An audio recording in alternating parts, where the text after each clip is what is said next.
जहाँ जहाँ नारियों का, कन्याओं का सम्मान होता है, देवता वहाँ निवास करते हैं, वहाँ शुभ तत्व निवास करता है। इसलिए और किसी भी घर में कन्या का पैदा होना, पुत्री का पैदा होना, ये उस घर का सौभाग्य है, ये उस घर का शुभ है। पर पता नहीं, वैसे तो हम सब लोग अपने आप को बड़ा सनातन धर्मी मानते हैं, खूब भगवान के आराधक मानते हैं, लेकिन ये बात हमारे अभी भी भारतीयों के मन में नहीं भरती कि चलो हमारे घर में पुत्रियां हैं तो सब शुभ है, सब बढ़िया। मतलब सबकी नहीं कह रहे हमें, पर बहुत अधिकतर ऐसा समाज के कुछ लोग हैं कि जिनको जब तक छोरा ना हो जाए घर में तब तक भैया वंश नहीं आगे बढ़ेगा, तब तक हमारा तो अरे हो जाए तो बढ़िया। पर अगर ठाकुर जी ने कोई हमें पुत्री से नवाजा है, कोई बेटी कन्याओं से नवाजा है, तो उसका भी खूब आदर करो, खूब आनंदित रहो, खूब खुश रहो उस बात में। इसमें कोई भी संकोच, इसमें कोई भी मन में चिंता का कोई विषय नहीं है, कोई विषय नहीं।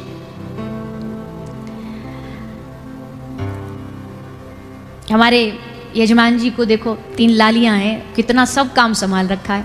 हमारे पास आती है मिलने के लिए रोज, तो मैया भी बताती रहती है ये काम संभाल रही है, ये काम संभाल रही है। और भैया हमने कहीं सुना था बचपन में, हमको स्कूल में कविता याद थी, हम उसको कई बार कथाओं में सुनाते हैं कि बोए जाते हैं बेटे पर उग जाती हैं बेटियां, खाद पानी देते हैं बेटों में पर लहराती हैं बेटियां, एवरेस्ट पर ठेले जाते हैं बेटे पर चढ़ जाती हैं बेटियां, एक कुल को रोशन करता है बेटा पर दोनों कुलों को रोशन कर देती हैं बेटियां।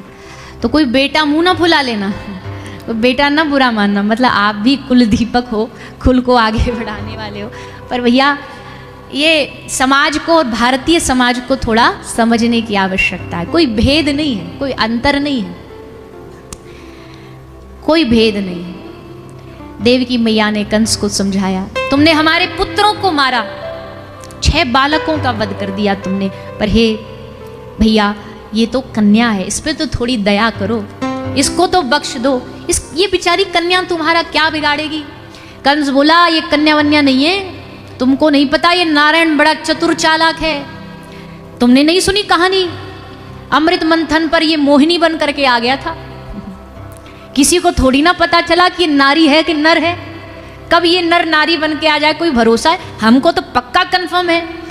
आकाशवाणी ने बोला 8वां काल है, 8वां आएगा काल बनेगा। अब जो नारी हो चाहे नर हो, चाहे पुरुष हो चाहे स्त्री हो, इससे क्या फर्क पड़ता। रूप बदलने में तो वैसे भी चतुर है, महान है।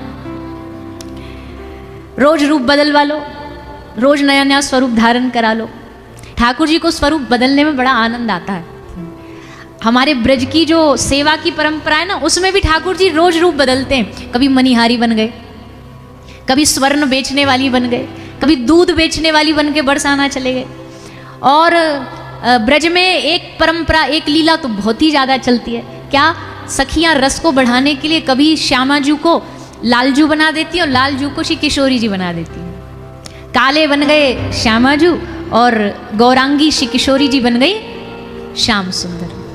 एक ठाकुर जी श्री जी बन जाते, श्री जी ठाकुर जी बन जाते, और फिर रस और बढ़ जाता है, फिर रस और बढ़ता है। फिर सखियां ठाकुर जी को सिखाती हैं श्री जी कैसे कैसे करती हैं लीला। अब ठाकुर जी को सीखना पड़ता है। अच्छा एक बात बताओ, जो कथा सुनते रहते वो ना बोलिएगा, हाँ, क्योंकि उनको तो पता ही है, ब्रज से जिनको प्रेम है उनको भी पता होगा। वैसे जानते सभी है, पर फिर भी हम आपसे पूछ रहे हैं। गुणों की अगर बात करें तो गुणों की संख्या ठाकुर जी में ज्यादा है या श्री जी में ज्यादा है? कलाएं, गुण मतलब कलाएं। आर्टिस्टिक माइंड ठाकुर जी में ज्यादा है कि श्री जी में ज्यादा है? तो फिर ऐसे डाउट से मैं क्यों बोल रहे हो, जोरदारी से बोलो। श्री जी में सारी कलाएं, मतलब ठाकुर जी कहीं कम नहीं है। नहीं तो हमने कल बोली ना, अगर हमारी बात सुन ली तो मोड़ो फुला लेंगे, वैसे नहीं फुलाएंगे। जब श्री जी की कोई बड़ाई करता ना तो ठाकुर जी डबल प्रसन्न हो जाते हैं। आहा, ब्रज में तो दिन भर यही होता है, इनको गाली दी जाती है और श्री जी का गुणगान गाया जाता है, ठाकुर जी उसी में खुश होते हैं। आहा देखो, अब श्री जी का गुणगान हो रहा है, हमको गालियां पड़ रही हैं, ठाकुर जी को उन गालियों में बड़ा रस आता है। तो पहले तो सबरे अंतर गिनवा देंगे और फिर अंत में जाकर के परिणाम ये निकलता है कि भैया कौन सा खेमा जीता, श्री जी वाला कि श्याम सुंदर वाला। वैसे जीतता तो श्री जी वाला ही है, पर श्री जी वाले ऐसे ही ठाकुर जी को भी कहते थे चलो तुम भी जीत गए, कोई बात नहीं, तुम भी खुश रह जाओ, नहीं तो तुम्हारो ये कालो कलूटा कन्हैया नाराज रह जाएगो। तो अंत में जाकर के दोनों खूब विनोद होता है ब्रज में, जब बरसाने वालों का समाज गायन होता है, नंदगांव वाले बैठ जाएं, जब आपस में जब समाज गायन होता है खूब एक दूसरे की टांग खिंचाई करते हैं। बहुत इस पे भजन है, बहुत भाव है। हमरी राधा की कौन करे होड़, पहले हम बहुत गाते थे। सुनो रे प्यारे नंद गैया, गोरी गोरी राधा की काली परछैया। बोले जितनो कारो तुम्हारो कन्हैया, इतनी तो हमारी श्री जी की परछाई भी ना है। गोरी गोरी राधा की काली परछैया और कारो तिहारो रण छोड़, सुनो रे प्यारे नंद गैया। और फिर अगली लाइन तो भैया हमको तो कभी कभी बोलने में भी संकोच होता है, पर अब ब्रजवासी हैं कुछ भी बोल सकते। कन्हैया कह रहे हैं 4 टके की या की कारी कमरिया। कन्हैया कह रहे हैं कामरिया लेके इतरातो डोले 4 टके की आवे, कहीं भी बाजार में ते खड़ो खरीद के ले आओ, और ये पहन के ऐसो इतरातो डोले जैसे पतो ना कितनो धनवान हो। 4 टके की या की कारी कमरिया, हमरी राधा की चुनरी बेजोड़, सुनो रे प्यारे नंद गैया। ये सूधी और सांची वृषभानु की दुलरिया, ये सूधी और सांची वृषभान की दुलरिया, तेरे मोहन में कितने जोड़। कन्हैया में कितने जोड़ है ना, यहाँ ते टेढ़ो गर्दन ते ऐसे झोंको भयो ठाड़ो रे, एक जोड़ कमर में है, एक जोड़ नीचे चरण में है, तो तेरे मोहन में कितने जोड़। मोहन के मंदिर को गुम्मद पुरानो, तुम्हारे ठाकुर जी तो पुराने, वाके मंदिर को ऊपर को जो गुम्मद है वो भी पुरानो है। मोहन के मंदिर को गुम्मद पुरानो, मेरी राधा की छतरी बेजोड़, सुनो रे प्यारे नंद गैया। नंदगांव वाले कन्हैया वाले ने रूठ गए, बोला अच्छा इतनी बेइज्जती करेगी बरसाने की, घनी बन नहीं है।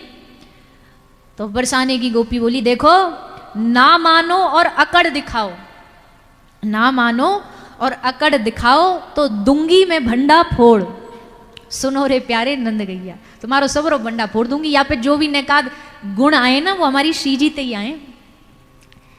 हमारे ब्रज में कहते हैं ठाकुर जी को नाचनो भी नहीं आवे, और नाचनो कौन ने सिखायो? अरे बोलो ना, बांसुरी कौन ने सिखाई? श्री जी ने। गानो सिखायो श्री जी ने, सारे गुण श्री जी ने सिखाए। तो बोले ज्यादा ना बोलो, नहीं तुम्हारो बंडा फोड़ दूंगी। सब रे कन्हैया वाले मोह लटका के ठाड़े गए।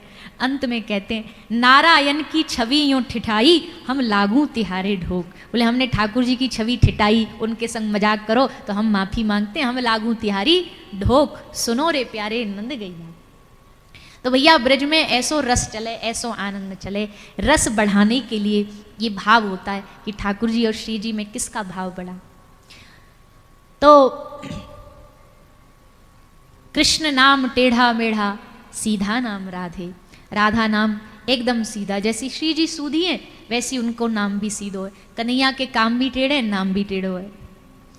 पर भैया ये 2 युगल जो है ना, ये दोनों युगल इस धरती पर जो प्रकट भये है ना, ये संसार को आनंद देने के लिए प्रकट भये। ठाकुर जी और श्री जी का अवतार ना तो किसी संसार के अपराध अधर्म इन सब के विनाश के लिए भगवान ने ये सब लीलाएं नहीं करी। देखो कृष्ण के 2 स्वरूप हैं, एक है बांसुरी वाला कृष्ण और एक है सुदर्शन वाला कृष्ण। सुदर्शन भगवान ने कभी ब्रज में नहीं धारण किया और बांसुरी कभी ब्रज से बाहर धारण नहीं करी, क्योंकि ठाकुर जी जानते हैं ये जो ब्रज की भूमि है ना, यहाँ मारपीट, यहाँ मारकाट की आवश्यकता नहीं है, यहाँ सुदर्शन की आवश्यकता नहीं है। सुदर्शन युद्ध का प्रतीक है और बांसुरी प्रेम का प्रतीक है। ठाकुर जी को लगा ये धरती युद्ध की नहीं है, प्रेम की धरती, इसलिए यहाँ बांसुरी बजाएंगे, बस प्रेम बांटेंगे। बस 12-15 वर्ष के जो आयु रहती है ना, कभी भी ब्रज में वृंदावन में ठाकुर जी और किशोरी जी इस आयु से बड़े नहीं होते, कभी नहीं। केवल 12 से 15 वर्ष की जो जिसको किशोर अवस्था कहते हैं ना, ठाकुर जी उसी अवस्था में ब्रज में रहते, उसी अवस्था में लीला करते हैं। भगवान की कभी भी वृद्ध अवस्था नहीं आती, किशोर बने रहते हैं। और उन्हीं युगल किशोर भगवान श्री राधा श्याम सुंदर के हम सब आराधक बने, ये परम गति हमें प्राप्त हो, ये चरण सेवा हमें प्राप्त। भैया हम आप सबसे हाथ जोड़ के प्रार्थना करते हैं, बुरा नहीं मानिएगा, पर अब संसारिक विषय वस्तु मांगना भगवान से बंद करिए। वो तो प्रारब्ध में जो लिखा है वो प्राप्त होना ही होना है। क्या कितना मिलेगा कितना नहीं मिलेगा वो तो सब प्राप्त होना ही होना है। अब ठाकुर जी के सामने बैठ के प्रार्थना ये होनी चाहिए, हमें आपके उस युगल स्वरूप का प्रेम मिले, हमें आपके उस युगल स्वरूप का दर्शन मिले। ये चाहना जब तक मन में पैदा नहीं हुई ना, हमें लगता है कथा के भागवत जी के प्रथम दिन यहाँ भले कोई मन में ये सोच के आया हो कि भागवत महारानी सुनाए कि सब इच्छा पूरी करती हैं, हम उनसे कहेंगे हमारे जीवन में ये दुख है, हमारे जीवन में ये कर दो, ऐसा कर दो। पर जब यहाँ कथा सुनने आप आए, यहाँ आकर के यहाँ जब कथा का भाव सुना, यहाँ जब भक्ति की कीमत सुनी, तब यहाँ आकर के भागवत से और भगवान से केवल इतना मांगा, ठाकुर जी कुछ नहीं चाहिए, बस हमारा हृदय इस दिव्य प्रेम से भर दो, इस रस में डुबा दो, ये दे दो हमें अगर प्रदान करना है तो। आसान नहीं है ये, केवल कहने भर से तो नहीं मिल जाएगा, पर भैया एक दो बार कम से कम मांगने की हम इस चीज़ की आदत तो डालें। राधा कृष्ण प्राण मोरा युगल किशोर, क्या मांगा इस पूरे पद में? कोई संसारिक चीज़ थोड़ी मांगी। क्या मांग रहे हैं? हम श्री जी की सेवा ऐसे करें, ठाकुर जी की सेवा ऐसे करें, यमुना जी के तट पर हम बैठ जाएं, हम आपकी आरती करें, हम आपको चंवर डुलाएं। ये भाव हमारे हृदय में पैदा होना चाहिए। अभी तक ये भाव अगर पैदा नहीं हुआ ना, तो भागवत हम ऊपरी ऊपरी सुन रहे हैं, या तो सुनाने वाले में भाव नहीं है कि हमारे हृदय में वो भाव नहीं जगा पा रहा कि क्यों हमारे हृदय में ठाकुर जी के प्रति रस नहीं है, क्यों हमारे हृदय में उस दिव्य लीला का दर्शन करने का भाव नहीं है। जिस लीला को हम सुन रहे हैं, जिस ठाकुर जी की बातें हम सुन रहे हैं, हमारे मन में वो भाव क्यों नहीं है कि ये ठाकुर जी हम सुन रहे हैं, ठाकुर जी का स्वरूप वंशी विभूषित करा नवनीर दाबाद वरहा पीड़म नटवर वपु कर्णयो कर्णिकार। अब एक तरफ हम ठाकुर जी की लीला बोल रहे हैं, सुन रहे हैं, पर हमारे मन में कभी क्यों नहीं आता कि ठाकुर जी बांसुरी बजाते हुए कभी हमें दिख जाए तो कैसे लगेंगे, कैसे दिखते होंगे ठाकुर जी। ये कथा वाले तो बोलते रहते हैं, हम पढ़ा भी है शास्त्रों में, ठाकुर जी के नैन ऐसे, ठाकुर जी के अदर ऐसे, ठाकुर जी की बांसुरी ऐसी है। पर जिस दिन हम देखेंगे उस दिन कैसा आनंद आएगा। जब सुनने भर में आनंद आ सकता है तो देखने में तो आहा, बुद्धि क्या उस आनंद को समेट पाएगी? क्या कभी हम भगवान को देख पाएंगे? क्या उनका अनुभव कर पाएंगे? ये इच्छा मन में पैदा हो जाना ही भागवत का परम फल है, परम इच्छा। जैसे हम कई बार कथा में मीराबाई सा का प्रसंग सुनाते, उसमें कहते मीराबाई ने 5 वर्ष की बाल अवस्था में, बाल्यकाल में ही एक पंडित जी से पूछ लिया जो कथा करने आए। पंडित जी कह रहे हैं, कथा सुना रहे, जाने लग गए, तो मीराबाई ने उनको पकड़ के हाथ जोड़ के निवेदन किया, बाबा जी हमारी एक मन में इच्छा है, जिज्ञासा है। बाबा बोले बोल लाली। तो को कहा इच्छा तेरे मन में कहाँ जाग गई? 5 साल के बच्चा को तो टॉफी चॉकलेट से फुर्सत नहीं होती, तेरे मन में कौन सी जिज्ञासा जाग गई? तो मीराबाई सा कहती है, बाबा जी मुझे बस एक ही बात जाननी है। हाँ लाली बोल, तो को का जानना है? बोले बाबा मोकू जाननो, जा गिरधर की तुम कथा सुना रहे थे ना, वो गिरधर लाल मुझे कब मिलेंगे, बस इतना जानना है। और कह के रो पड़ी मीराबाई साहब, खूब आंखों में अश्रु भर आए। बाकू देख करके बाबा का हृदय भी गल गया, बाबा की आंखों से भी आंसू बहने लगे। बोले लाली तू कोई साधारण बच्ची नहीं है, ला तेरे चरणों को मैं प्रणाम करूं। तो कोई भगवान का भेजा हुआ कोई प्रेम का अवतार है जो इस जगत को प्रेम सिखाने आया है, कैसा प्रेम होता है। वरना यहाँ इतने वयोवृद्ध बैठे हैं, मैं खुद हूँ कथा बाँचने वाला बाबा जी, मेरा संपूर्ण जीवन बीत गया कथा बाँचते बाँचते, कहते कहते, पर हृदय में कभी ये भाव ही नहीं आता कि जिनकी हम कथा कह रहे हैं, केवल अभी सुना भर रहे हैं, वो प्रभु, वो ईश्वर, वो श्याम सुंदर हमें कब मिलेंगे, और मिल गए तो कैसा अनुभव होगा। ये भाव नहीं जागता। तो भैया हम तो यही प्रार्थना करेंगे, खूब कथा सुनो, खूब भागवत सुनो, खूब भगवान की लीला सुनो, और उसको सुनने के साथ फिर भगवान से यही मांगो कि ठाकुर जी हमने आपके बारे में इतना सुना है, इतना गुणगान सुन लिया आपका, अब मन कर रहा है कि एक बार आपसे मिल लें। हमें तो पता नहीं, मतलब 000 भी अगर हम कहें ना अपनी गिनती संसार में, तो भी हम उसमें नहीं आते। पर हम जैसे मूर्ख लोगों से भी लोग आकर के जब मिलते हैं ना, तो आके क्या बोलते, अरे आज तो हमारा जीवन धन्य हो गया, हमारा सपना पूरा हो गया। हम किसी टीवी पर मोबाइल में देखते, आज देख करके हमारा सपना पूरा हो गया। हमें लगता, बताओ एक किसी अज्ञानी आदमी जिसमें कोई गुण नहीं है, जिसमें कोई भाव नहीं है, उस व्यक्ति से मिलने का लोगों का सपना हो सकता है कि उनसे मिलने का हमारा सपना है। क्या हमारा सपना ठाकुर जी से मिलने का नहीं हो सकता? कि भगवत प्राप्ति, भगवान की प्राप्ति कैसे हो? अच्छा प्राप्ति ना भी हो, भगवान ना भी मिले, कोई भक्त वैष्णव कभी भगवान से शर्त नहीं रखता कि तुम मिलो ही मिलो। ऐसी शर्त भी रखी तो प्रेम कैसा? तुम मिलो भी, ये भी शर्त नहीं, पर कभी एक झलक तो प्राप्त हो, कभी लगे तो कि हाँ तुम हमें सुन रहे हो, कभी लगे तो कि हाँ तुम हम पर खुश हो। तुम रीझो के ही भांति किशोरी, तुम्हारी प्रसन्नता, तुमको रिझाने का हमारे मन में भाव पैदा हो, ऐसी हम पर कृपा करो, ऐसी हम पर अनुग्रह करो। एक संसार जगत का आदमी अपना पहना हुआ कोई कपड़ा हमें दे देता है, जिनको हम अपना आदर्श मानते, छुआ हुआ कोई वस्त्र दे देता, हम उसे संभाल के रखते हैं। कोई बड़े बड़े नाटकीय यंत्र करने वाले लोग जिनको हम तथाकथित हम उनको अपना फैन बताते हैं, कोई हमको एक सिग्नेचर भी करके देते हैं, हम उसको संभाल करके रखते हैं कि ये हमारे प्रिय जो हैं, जिनको हम आदर्श मानते हैं। अच्छा, वो हमको एक बार देख लें भीड़ में, ऐसे हमको ऐसे हाय कर दे, आहा हमको देखा उन्होंने, हमको ऐसे हाथ से इशारा किया उन्होंने। लेकिन जीवन में वो समय आए जब ठाकुर जी कभी इशारा करें, भगवान कभी हमको देख करके मुस्कुराए, भगवान की मूर्ति कभी हमें देख करके पलक झपके, भगवान का स्वरूप कभी हमें देख करके हंसे, या हमारे द्वारा अर्पित की हुई किसी वस्तु को वो स्वीकार करे।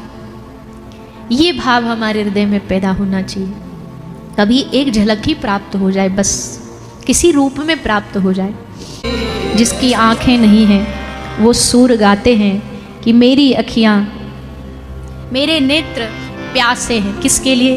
देखो चाहत कमल नयन को निस्दिन रहत उदासी। सूरदास जी कहते हैं आंखों में हमेशा उदासी बनी रहती है, किस चीज की? कि ये संसार न देख पाए इसलिए। सूर जैसा संसार तो भला किसने देखा होगा, जिसने कभी दुनिया को आंख खोल करके नहीं देखा, देखा तो केवल श्यामा शाम को देखा, उनके रूप का दर्शन किया। भगवान ने शीश पर सूर के हाथ रख करके दृष्टि संचार कर दिया, सूर देख आज हम दोनों युगल आए हैं तेरे सामने। सूरदास जी ने उस रूप को आंखों में भर लिया, हृदय में भर लिया। ये रूप पता नहीं फिर देखने मिलेगा नहीं मिलेगा, आंख में भर के हृदय में उतार लिया। भगवान ने कहा सूर, भगवान आते हैं तो खाली हाथ नहीं आते, कुछ दे करके जाते हैं, वरदान देते हैं। तुझे वरदान में कुछ चाहिए तो बोल दे। सूरदास जी ने कहा हाँ मुझे चाहिए वरदान। क्या चाहिए तुझे? सूरदास जी ने कहा जो तुमने अपने दर्शन के लिए मुझे इन नेत्रों में ज्योति डाल दी, प्रकाश डाल दिया, मुझे नेत्र दे दिए, हे प्रभु उन नेत्रों को अभी की अभी अब वापस ले लो। अब इनका जो काम था वो तो पूरा हो गया, इनने आपको तो देख लिया, अब संसार को देखने की आशा मन में बची नहीं, इच्छा बची नहीं। संसार देखना तब तक ही अच्छा लगता है जब तक आप न देखो, जब आप दिख जाओगे तब संसार अच्छा दिखना बंद हो जाएगा। इन नेत्रों को बस आपको देखने की आदत बन जाए, ऐसी हम पर कृपा करें। सूर ने नेत्र वापस देने का वरदान मांगा। सूरदास जी कहते ये नेत्र उदास अब तक इसलिए रहे क्योंकि इनने आपको नहीं देखा। संसार की हर उदासी तभी तक है जब तक ये हृदय भगवत दर्शन से वंचित है, भगवत प्राप्ति से वंचित है। जब भगवत प्राप्ति की लालसा भी मन में जाग गई ना, भगवत प्राप्ति मुश्किल नहीं है, भगवान की प्राप्ति हो जाए ये इच्छा मन में जागना बहुत मुश्किल काम है। संसार में ये मिल जाए वो मिल जाए, ये इच्छा किसी के कहने पर नहीं, अपने आप पैदा हो जाती है। संसार में ये भी पालूं वो भी पालूं, ये भी बटोर लूं, ये सुख भी ले लूं, ये इच्छा अपने आप पैदा हो जाती है। पर भगवत कृपा से किसी के हृदय में कोई बिरला प्रेमी वैष्णव होता है जिसके हृदय में इच्छा जागती है कि हे प्रभु मैं आपको पालूं, मेरी जीवन की धन्यता हो जाए अगर आंख मुदने से पहले मैं आपको रिझा पाऊं, आपको देख पाऊं, आपका प्रेम प्राप्त कर पाऊं। ये इच्छा ही हृदय में नहीं जागती, ये भाव ही मन में नहीं जागता। भगवान कहते आगे का काम तो बहुत सरल है, बहुत सरल है, भगवान का दर्शन होना बहुत सरल है, पर भगवान का दर्शन हो ये पूरी पूरी इच्छा मन में जागना बड़ा मुश्किल है। आती भी है इच्छा तो पल भर के लिए आती है, थोड़ा बहुत किसी महापुरुष के संग में रहते तब हृदय में इच्छा जागती है, फिर से आकर के माया आके अपने पंख फैलाएगी और फिर से जाकर के उन्हीं प्रपंच में जाकर के उलझ जाते हैं। सतत मन में ये कामना, हे नाथ आपकी कृपा से ही जागेगी, आपका अनुग्रह होगा तो मन में ये भाव, ये इच्छा जागेगी कि आपकी प्राप्ति कैसे हो, आपको सुख कैसे दूं। भक्ति का मतलब यही होता है, अपने प्रियतम को सुख देना, उनके सुख में सुखी रहना, उनके आनंद में आनंदित रहना। यही प्रेम का सच्चा स्वरूप है। आज तक हजारों व्याख्याएं प्रेम की करी गई होंगी, बताई गई होंगी, पर अंत में एक ही बात है, तत्सुखे सुखित्वम। प्रेम का अंतिम आरंभिक सूत्र, अंतिम सूत्र सब यही है, तत्सुखे सुखित्वम। प्रियतम का आनंद ही हमारा आनंद है, उनका सुख ही हमारा सुख है। ऐसा हमारे हृदय में भाव जागे कि हम आपके सुख के लिए काम करें। अभी हम अपने सुख के लिए काम करते हैं, मेरा जीवन ऐसी व्यवस्थाएं मिल जाए, आराम मिल जाए शरीर को, लेकिन जिस दिन हमारे हृदय में ठाकुर जी के सुख की इच्छा प्रकट हो जाएगी, उस दिन समझ लेना भगवान ने हमारे हृदय में प्रेम संचार कर दिया है, प्रेम भक्ति का संचार हो गया है। इसलिए हम यही प्रार्थना करते हैं आप सभी से कि भगवान के सामने यही मांगो और कुछ नहीं, सब इच्छाएं सब साइड हो जाएं। एक इच्छा भगवान के सामने नित्य रखो। जब जब भगवान के सामने खड़े होते हो तो भगवान के सामने खड़े होकर के यही उनसे निवेदन करो, हमने जो सुना है उस दिव्य प्रेम का भाव हमारे हृदय में जगाओ नाथ, ऐसी हम पर कृपा करो। नहीं तो ये हृदय सूखा सूखा ही एक दिन मर जाएगा, ऐसे ही संसार से सूखा चला जाएगा, इसे कुछ प्राप्त नहीं होगा। संसार पूरा भर भी मिल जाए ना तो भी अंत में जाकर के कोई ये नहीं कहता कि मैंने संसार पूरा पा लिया, कुछ कमी छूट ही जाती है। पर प्रभु जिसको मिलता, अकेला ही भगवान मिलता है, लेकिन वो ये कहता है कि मैंने पूरा पा लिया, मैंने समग्र विश्व पा लिया।